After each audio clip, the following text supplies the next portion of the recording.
Assalamualaikum warahmatullahi wabarakatuh. Baiklah, di sini saya akan mempresentasikan proposal tugas UTS mata kuliah PPL yang berjudul Pembuatan Game Berbasis Pembelajaran menggunakan RPG Maker MV. Di sini bisa dilihat abstrak yang kita buat. Game RPG merupakan salah satu game yang sangat diminati masyarakat karena mampu mengasah otak kanan penggunanya. Salah satu metode yang digunakan dalam pengembangan game adalah GDLC yang terdiri dari 6 fase, di mana setiap fasenya disusun secara sistematik. Tujuan penelitian ini adalah bagaimana membangun game RPG Maker berbasis pembelajaran kognitif bagi anak-anak. Metode analisis yang digunakan adalah analisis SWOT dengan metode pengujian A-testing dan B-testing terhadap 36 responden yang diambil secara acak dan respon rate sebesar 99,8%. Instrumen pengujian yang digunakan adalah kuesioner dengan parameter pengujian. Desain yang terdiri dari musik, suara, dan warna. Pesan moral. Alur cerita. Adapun hasil pengujiannya adalah 42,5% responden menyatakan bahwa desain pengembangan dianggap baik. 44,3% responden menyatakan game memiliki alur cerita yang baik. Dan 56,3% responden menyatakan bahwa game Rise of the Zokai Clan menggunakan RPG Maker MV ini memiliki pesan moral yang baik.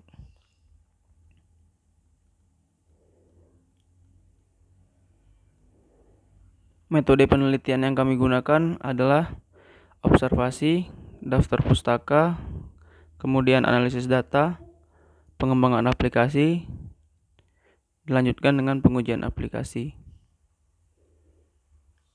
Sedikit penjelasan tentang gambar tahapan penelitian yang kami gunakan. Yang pertama, tahap observasi.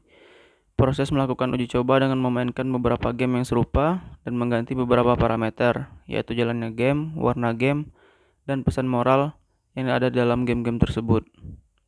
Di tahapan kedua adalah membaca daftar pustaka, membaca beberapa referensi tentang game berbasis pembelajaran dengan kriteria dan parameter jalannya game, warna game, dan pesan moral yang ada dalam game-game tersebut.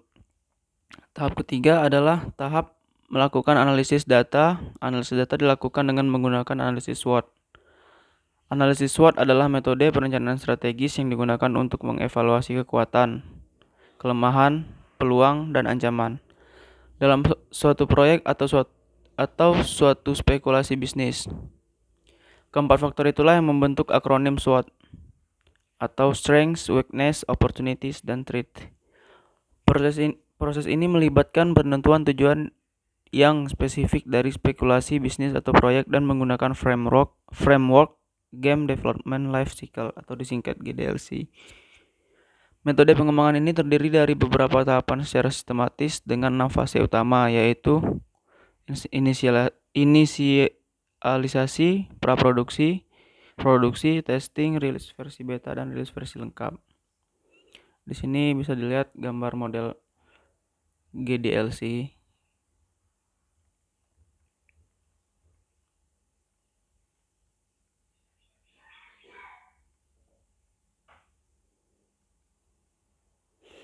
Nah, di sini bisa dilihat analisa yang kita lakukan dalam proposal ini. Game ini dibuat untuk dimainkan pada personel komputer dengan sistem operasi Windows dan bersifat single player, sehingga dapat dimainkan oleh satu pemain. Adapun langkah permainannya dapat dilihat pada gambar 3 di bawah ini.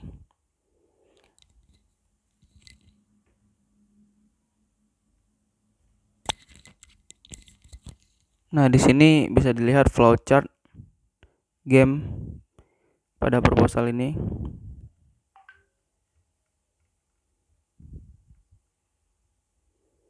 Nah, sedikit penjelasan tentang flowchart di atas tentang alur gamenya, yaitu pertama memulai game dengan tampilan awal menu yang berisikan main, lanjut, petunjuk, keluar. Jika keluar maka permainan selesai. Jika pilih menu main, maka permainan dimulai dengan hasil akhir dan pemain tidak dapat melewati intro misi pertama dan kedua. Jika permainan utama melewati perjalanan, maka tampilan tamat dan permainan selesai. Jika pilih menu lanjut, maka file yang sudah tersimpan dan melanjutkan hingga pemain utama ini mati atau menyelesaikan permainan. Nah, di sini bisa dilihat perancangan karakter, sprite, dan map. Ini di sini bisa dilihat desain rancangan karakter dan sprite. Di sini bisa dilihat hasil pengujian dari testing terlihat pada gambar 6. Ini gambar 6, Pak. Ini bisa dilihat tabel hasil pengujian secara random terhadap 36 responden. Jadi kesimpulan yang didapat dari proyekan kita ini yaitu hasil pengujian menggunakan B-testing adalah sebanyak 42,5 responden menyatakan bahwa dari sisi desain pengembangan dianggap baik. Sedangkan 44,3% responden menyatakan bahwa game memiliki alur cerita yang baik dan 56,3% responden menyatakan bahwa game Rise of the Zokai Clan menggunakan RPG Maker MV memiliki pesan moral yang baik. Tahapan pengembangan dari sisi gambar, suara, sistem dengan menambahkan database image, sound effect, background musik, animation, movie, tileset menggunakan RPG Maker MV dianggap baik dan sudah cukup baik. Ini referensi dari pembuatan proposal kita, Pak. Mungkin sekian dari presentasi proposal proyek perangkat lunak kami. Saya akhiri, wassalamualaikum warahmatullahi wabarakatuh.